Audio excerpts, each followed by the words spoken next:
Hi friends, मैं रंजित यादव स्वागत करता हूं आप लोग को हमारे यूट्यूब चैनल रंजित क्लासेस पर। मैं आप लोग को दे रहा हूं 10th क्लास मैथ का वीवीआई क्वेश्चन। और मैंने आप लोग को बताया है, जैसा कि आप लोग ने थंबनेल में देखा होगा, लिखा है कि चैप्टर वाइज इंपॉर्टेंट क्वेश्चन।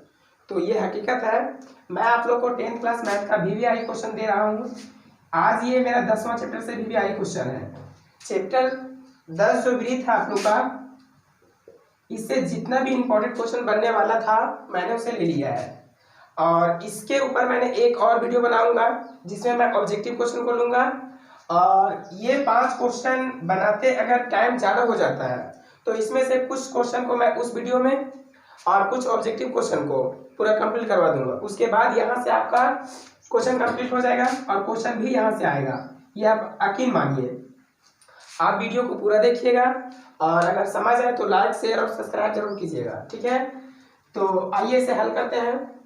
इसमें क्वेश्चन नंबर जो फर्स्ट है, क्वेश्चन नंबर फर्स्ट बोला है कि सिद्ध कीजिए कि बाह्य बिंदु से वृत्त पर खींची गई, सिद्ध कीजिए कि बाह्य बिंदु से वृत्त पर खींची गई स्पर्श रेखाओं की लंबाइयां बराबर होती है। आपको यह बताना है कि एक वृत्त है जिसके बाह्य बिंदु से स्पर्श रेखा खींचा गया है, उसकी लंबाई बराबर होती है। देखते हैं कैसे हल करते हैं, है ना। तो एक वृत्त बोला है, मान लेते हैं कि ये एक वृत्त है, ठीक है। वृत्त के बाह्य बिंदु से मान लेते हैं कि ये वृत्त का बाह्य बिंदु है, यहां से 2 स्पर्श रेखा खींचा गया है। ऐसे मान लेते हैं कि ये इसका स्पर्श रेखा है, ये दोनों स्पर्श रेखा है। मान लेते हैं दोनों का नाम दे देते हैं ए बी, और यहाँ पर जहां दोनों बिंदु मिल गया उसे पी बोलते हैं। केंद्र को आप जानते हैं कि क्या बोला जाता है, ओ। केंद्र को क्या बोला जाता है, ओ। इसको मैं यहां से ऐसे मिला दूं, इसे भी मैं यहां से ऐसे मिला दूं, रचना, है ना। देखिए क्वेश्चन जैसे बोला था मैंने उसी तरह बनाया। बोला है सिद्ध कीजिए कि बाह्य बिंदु से वृत्त पर खींची गई स्पर्श रेखाओं की लंबाइयां बराबर होती है। मतलब ये एक वृत्त है, वो केंद्र वाला क्या है, वृत्त है। इसके ए और बी दो क्या है, बाह्य बिंदु है, बाहर का बिंदु, ये बाहर का बिंदु बता सकते हैं। ऐसा नहीं कि ये फिगर आप इसी तरह से बना सकते हैं, आप इसे इधर भी बना सकते हैं, नीचे भी बना सकते हैं, ऊपर भी बना सकते हैं, क्योंकि बाह्य बिंदु इसका कहीं भी हो सकता है। तो मैंने यहाँ पर इसका बाह्य बिंदु ले लिया, बिंदु ए, और यहाँ बिंदु बी, ये दोनों क्या है, बाह्य बिंदु है। बाह्य बिंदु से जो रेखा खींची गई है ना, ये दोनों बराबर है, ऐसा आपको प्रूफ करना है। आपको प्रूफ करके बताना है कि ये दोनों लंबाई आपस में क्या है, बराबर है। तो मैंने क्या किया कि ये दोनों स्पर्श रेखा खींच दिया। यहाँ पर मैंने रचना के रूप में ये ओ को पी से मिला दिया, ओ को बी से मिला दिया और ओ को ए से मिला दिया, ठीक है। अब मैंने जो जो बनाया है पहले उसे लिखेंगे, ठीक है। कि माना ओ केंद्र वाला, ओ केंद्र वाला एक वृत्त है। माना ओ केंद्र वाला क्या है, एक वृत्त है, तथा आप देख सकते हैं कि एपी और बीपी क्या है, बाह्य बिंदु से वृत्त पर खींची गई स्पर्श रेखा है। कैसी रेखा है, स्पर्श रेखा है, ठीक है। हमें सिद्ध क्या करना है, हमें सिद्ध करना है कि ये दोनों स्पर्श रेखाओं की लंबाई क्या है, बराबर है। हमें सिद्ध करना है, सिद्ध करना है कि ये वाला एपी बराबर क्या है, बीपी, ये दोनों लंबाई जो है वो बराबर करना है। आप देख रहे होंगे फिगर में, आपको यहाँ पर 2 त्रिभुज नजर आ रहा होगा। एक तो त्रिभुज ये वाला है, ए ओ पी, या तो बोल सकते हैं ओ बी पी। एक त्रिभुज ऊपर है, ए ओ पी, ठीक है। आपको दिख रहा होगा कि यहाँ कितना त्रिभुज है, 2 त्रिभुज है। आप जानते होंगे कि सर्वांगसम का नियम क्या होता है, कि अगर 2 त्रिभुज सर्वांगसम हो जाए तो उसके संगत भाग क्या कहलाते हैं, बराबर। तो यहां से आप ये कर सकते हैं कि आप ये दोनों त्रिभुज को सर्वांगसम कर दीजिए। अगर ये दोनों त्रिभुज सर्वांगसम करने में आप सक्सेस कर गए, आप कामयाब हो गए, तो आपके ये आप बायसिप्लिसिटी से इसे आप प्रूव कर सकते हैं दोनों भुजा को। तो आइए देखते हैं कैसे प्रूव होगा। मान लिए ये दोनों त्रिभुज को हम सर्वांग सम करना चाह रहे हैं, तो पहले दोनों त्रिभुज का नाम लिखिए, त्रिभुज BOP, या तो लिखिए OBP, त्रिभुज OBP व त्रिभुज OAP। ये दोनों में त्रिभुज को सर्वांग सम करने के लिए कम से कम 3 चीज बराबर करना होता है। इसका 3 हिस्सा को आपको बराबर लिखना होगा। तो आइए देखते हैं तीनों में क्या क्या बराबर है। आप देख रहे हैं कि BO को हम क्या बोल सकते हैं, मान लीजिए ये आपके पास वृत्त है, इसे आप क्या बोलेंगे, त्रिज्या बोलेंगे ना। उसी प्रकार से तो B और O क्या है, वृत्त की त्रिज्या है, और इधर से भी A और O क्या है, वृत्त की त्रिज्या है। तो लेते हैं BO बराबर AO, ये क्या है, वृत्त की त्रिज्या, ठीक है। इसी प्रकार से आप देख सकते हैं कि यहां पर देखिए ये 90 डिग्री का कोण बनाता है, यहां पर भी ये 90 डिग्री का कोण। नियम है कि स्पर्श रेखा, आप अगर कोई पूछेगा कि यहाँ 90 डिग्री क्यों, तो आप बता सकते हैं ये स्पर्श रेखा है और ये त्रिज्या है।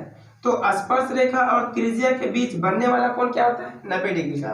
तो आप बोल सकते हैं कोण B बराबर कोण A, प्रत्येक क्या है, 90 डिग्री। आप यह कारण दे सकते हैं, कारण लिख सकते हैं कि स्पर्श रेखा और त्रिज्या के बीच बनने वाला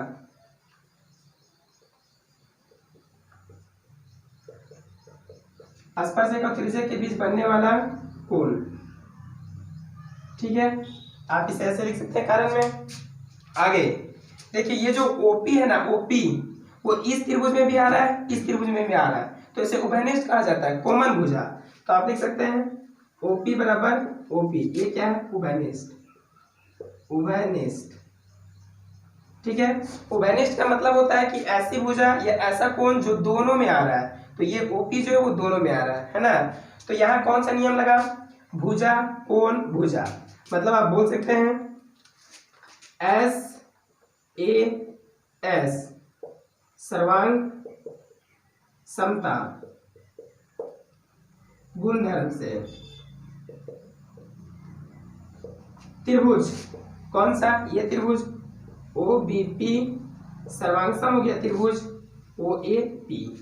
जैसे ये त्रिभुज सर्वांग सम हो गया, मतलब इस त्रिभुज में आप 3 चीज बराबर कर दिए, तो नियम है कि सर्वांग सम त्रिभुज के संगत भाग बराबर होते हैं। इसका मतलब हम बोल सकते हैं कि BP किसके बराबर हो जाएगा, AP का, जो आपको प्रूव करना है। इसलिए AP बराबर BP, कारण दे देंगे आप बाय CPCT, या तो सिर्फ आप CPCT ही लिख सकते हैं, कोई दिक्कत नहीं। इसका मतलब होता है सर्वांग सम त्रिभुज के संगत भाग बराबर होते हैं। उम्मीद है आपको ये अच्छा लगा होगा। आइए क्वेश्चन नंबर इसी प्रकार से 2 को हल करते हैं। तो आप इसे नोट कर लेंगे और इसे समझेंगे। ना समझ में आए तो वीडियो को 1 से 2 बार देखिएगा, समझ में आ जाएगा।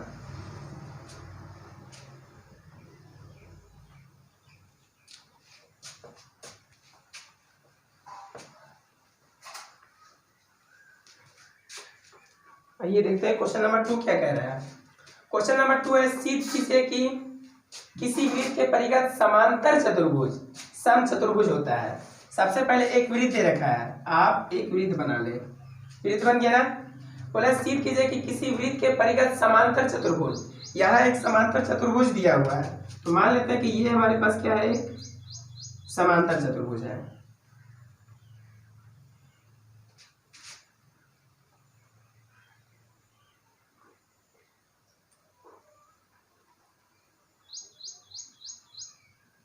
मान लेते ये क्या है, समांतर चतुर्भुज। क्या आप जानते हैं कि समांतर चतुर्भुज क्या होता है? मान लेते ABCD। देखिए ये स्पर्श बिंदु है इसका, ये और ये स्पर्श बिंदु है। मान लेते हैं स्पर्श बिंदु का नाम दे देते हैं PQRS, ठीक है। अब देखिए सबसे पहले तो आपको यह पता होना चाहिए कि समांतर चतुर्भुज होता क्या है। समांतर चतुर्भुज का मतलब होता है कि आमने सामने की जो भुजा है ना, वो साथ साथ में तो जाएगी पर आपस में कभी मिलेगी नहीं, उसे समांतर चतुर्भुज कहते हैं, ठीक है। तो ये भी एक देखिए, ये भी जो दो रेखा है ये साथ साथ में जाएगी लेकिन मान लीजिए कि ये दो जो रेखा है इसे आप समांतर कह सकते हैं। क्यों? क्योंकि ये दोनों रेखा साथ साथ में तो जाएगी पर आपस में कभी एक दूसरे को ऐसे प्रतिच्छेद नहीं करेगी, काटेगी नहीं, इसलिए ये समांतर रेखा है। तो आप ये दोनों को समांतर रेखा बोल सकते हैं। ठीक है, आगे तो सबसे पहले आपने जो चित्र बनाया उसके बारे में लिखेंगे और ये O केंद्र है। ठीक है, केंद्र को O से डिनोट किया जाता है। अब आप यहाँ पर लिखेंगे कि माना O केंद्र वाला एक क्या है, वृत्त है तथा ABCD क्या है, ABCD एक क्या है, समांतर चतुर्भुज है, समांतर चतुर्भुज,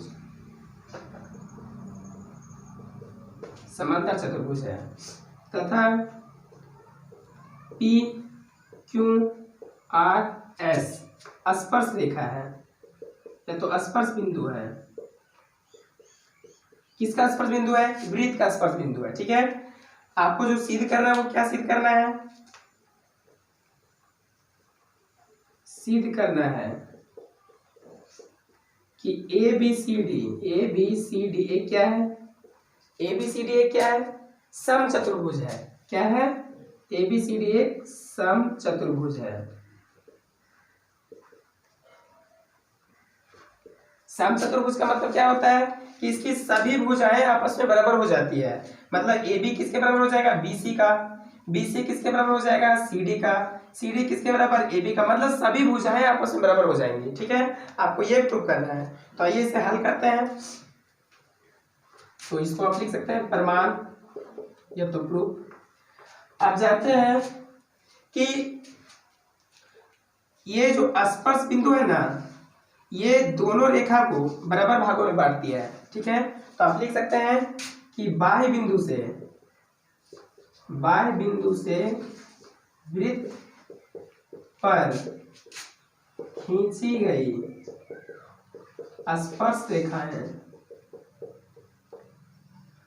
स्पर्श रेखाओं की लंबाइयां बराबर होती है। अब देखिए यहां से हम क्या लिख सकते हैं, ये तो स्पर्श रेखा है ना, ये भी। तो आप AP को किसके बराबर लिख सकते हैं? AS को लिख सकते हैं। AP बराबर क्या है? AS है। इसे आप क्या नाम दे सकते हैं? वृत्त की स्पर्श रेखा। आगे अगर AP AS है तो BP किसके बराबर होगा? BQ का। लिखते हैं BP बराबर BQ। आगे BP किसके बराबर हो गया? BQ का। इधर से CQ किसके बराबर हो गया? CR का। तो CQ बराबर किसका है? CR। आप ये सेम जाति को एक तरफ रखेंगे, Q वाला को एक तरफ रखेंगे, कोई इफेक्ट नहीं पड़ेगा। आप इधर से बराबर लिखे या इधर से लिखे, कोई दिक्कत नहीं है। बराबर का संख्या आप इधर उधर लिख सकते हैं। आगे यहाँ DR किसके बराबर होगा? DS का। तो DR किसके बराबर होगा? DS के। इसमें भी आप सेम कारण देंगे, है ना। आप देखिए इसे आप समीकरण नंबर 1 मान लें। 1 2 3 4। ठीक है, देखिए समीकरण नंबर पहला, दूसरा, तीसरा तथा चौथा को जोड़ने पर, अब देखिए यहाँ पे इस AP को किसके साथ जोड़ेंगे? Plus BP। ठीक है, AP plus BP plus CR plus DR बराबर के इधर वाला एक साथ जोड़ेंगे, इधर वाला एक साथ जोड़ेंगे। ठीक है, इधर है AS प्लस AS को किसके साथ जोड़ेंगे? DS के साथ प्लस BQ को CQ के साथ। ठीक है, अब देखिए यदि आप AP और BP जोड़ते हैं तो क्या बनता है? AP BP। यदि आप इस भाग को और इस भाग को जोड़ेंगे, ये भुजा तो पूरा का पूरा AB बन जाएगा ना। तो ये दोनों से हमारा क्या बना? AB। CR और DR कहाँ है? CR और DR। तो यहाँ पर क्या आ गया? पूरा का पूरा सी डी बोल दीजिए आप, सी डी बराबर ए एस और डी एस, ए एस और डी एस मिलाकर के क्या बन गया, अगर ए एस और डी एस को देखें तो ए डी बन गया ना, तो A D plus D B Q और C Q, B Q C Q क्या बन गया, बी सी बन गया। अब देखिए आप ये भी जानते हैं कि ये एक समांतर चतुर्भुज है, तो ये ए बी और सी डी आपस में बराबर होगा कि नहीं होगा, तो इस ए बी को मान लेते हैं कि ये दोनों का आपस में बराबर है ना। आप यहाँ लिख सकते हैं चूंकि ए बी बराबर क्या है, सी डी, तो इस सी डी को हम क्या बोल सकते हैं, ए बी। कोई भी अगर आपस में बराबर होता है ना तो नाम को चेंज कर सकते हैं, तो इस सी डी को आप क्या बोल सकते हैं, ए बी मान लेते हैं, मैं इसे बोल देता हूँ ए डी।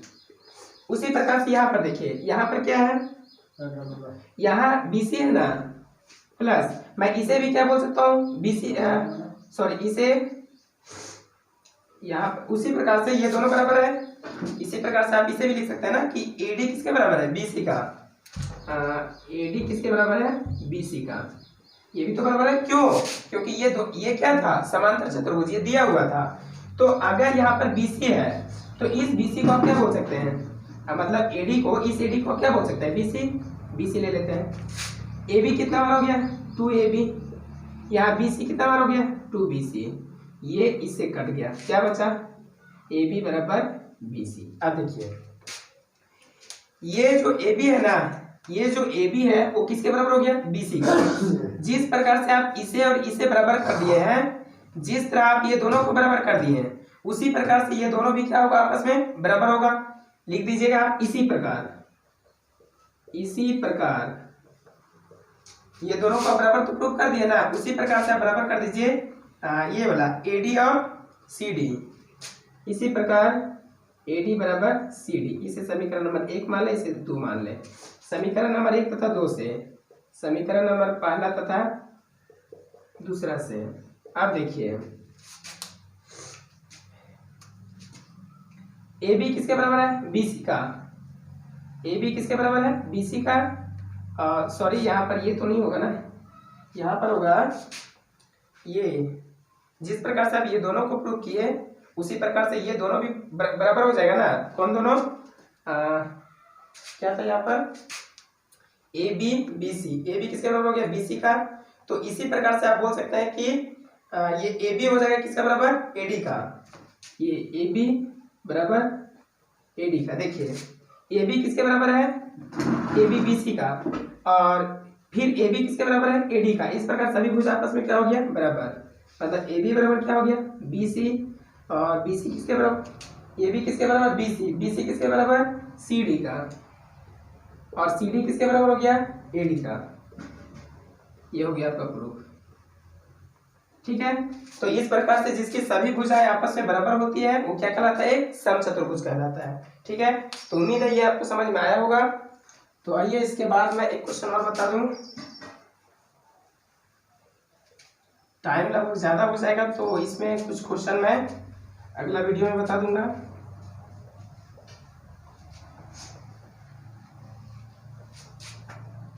तो यहाँ पर अगला क्वेश्चन जो है वो क्या है कि एक वृत्त की परिगत एक चतुर्भुज ए बी सी डी खींचा गया है। सिर्फ कीजिए कि A B plus C D और A D plus B C.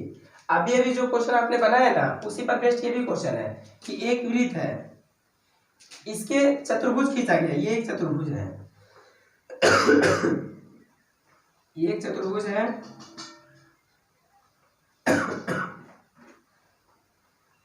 ठीक है। मान लेते हैं केंद्र को बोलते हैं, ए बी सी डी है, चतुर्भुज खींचा गया। सिर्फ कीजिए कि ये ए बी और सी डी, ए बी और सी डी, और ए डी और बी सी बराबर है, मतलब ए डी और बी सी कौन कौन, ए बी सी डी के बराबर है। ए बी किसके बराबर है, सी डी का, और ए डी किसके बराबर है, बी सी का। मतलब ये दोनों भुजाएं, ये दोनों भुजाएं आपस में बराबर है, ऐसा आपको प्रूव करना है। तो आप यहां से लिख सकते हैं कि माना ओ केंद्र वाला, माना ओ केंद्र वाला क्या है, एक वृत्त है तथा ए बी सी डी क्या है, ए बी सी डी वृत्त के परिघ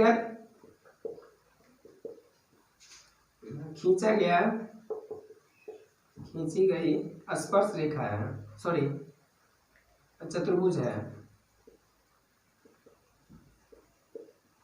मान लेते हैं यहाँ स्पर्श बिंदु दे देते हैं, तो इसका नाम है पी क्यू आर एस। तो यहाँ हो जाता है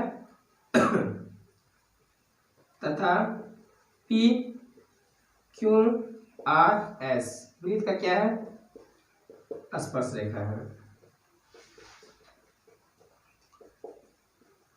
सिद्ध क्या करना है,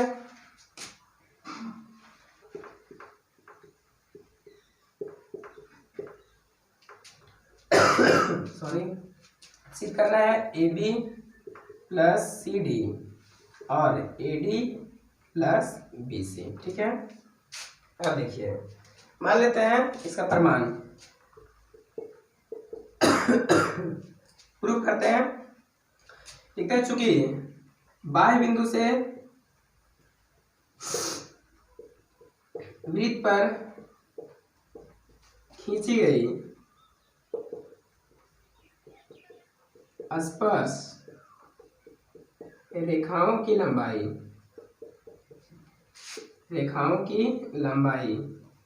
क्या होती है, बराबर। ठीक है, तो ले लेते हैं स्पर्श रेखाओं की लंबाई है बराबर। तो यहाँ कैसे लिखेंगे, एपी किसके बराबर हो जाएगा, एएस का। तो एएस बराबर एपी है ना, एएस बराबर एपी। तो बीपी किसके बराबर हो जाएगा, बीक्यू का। बीपी किसके बराबर, बीक्यू का। सीक्यू किसके बराबर, सीआर का। और यहां से आप देख सकते हैं कि डीएस किसके बराबर हो जाएगा, डीआर का। डीआर का ये सब क्या है, वृत्त का स्पर्श रेखा। आप इसे लिखेंगे है ना, सभी में आप सेम कारण देंगे इसको। ये मान लेते हैं समीकरण नंबर 1 2 3 और ये क्या है, चौथा। आप यहां लिखेंगे समीकरण नंबर पहला दूसरा तथा तीसरा को, पहला दूसरा तीसरा तथा चौथा को जोड़ने पर। ठीक है, जोड़ने पर एएस को डीएस के साथ जोड़ेंगे, as plus DS plus PQ CQ को बराबर एपी किसके बराबर बीपी का प्लस ये कौन सा हो जाएगा, सीआर डीआर का। आप देखिए यहाँ पर एडी और डीएस, यदि हम एडी सॉरी एएस था ना, यहाँ पे एएस था, यदि मैं एएस और डीएस को जोड़ूं तो क्या बनेगा, एडी। बीक्यू सीक्यू को जोड़ेंगे तो क्या बनेगा, कहाँ है बीक्यू और सीक्यू, तो क्या बन जाएगा बीसी। एपी और बीपी कहाँ है, एपी और बीपी क्या बन जाएगा, एबी। सीआर और डीआर क्या बन जाएगा, सीडी। आपको प्रूफ क्या करना था, एबीसीडी एडीबीसी ये आपका हो गया प्रूफ। ठीक है, तो इस प्रकार से आप इसे हल कर सकते हैं। आप लोगों को मैं ये 2 क्वेश्चन और कुछ ऑब्जेक्टिव क्वेश्चन जो बच गया है उसे मैं अगला वीडियो में दे रहा हूँ। तब तक के लिए आप इसे कंप्लीट करें, मैं तुरंत कुछ ही समय के बाद उस वीडियो को अपलोड कर रहा हूँ। Thank you.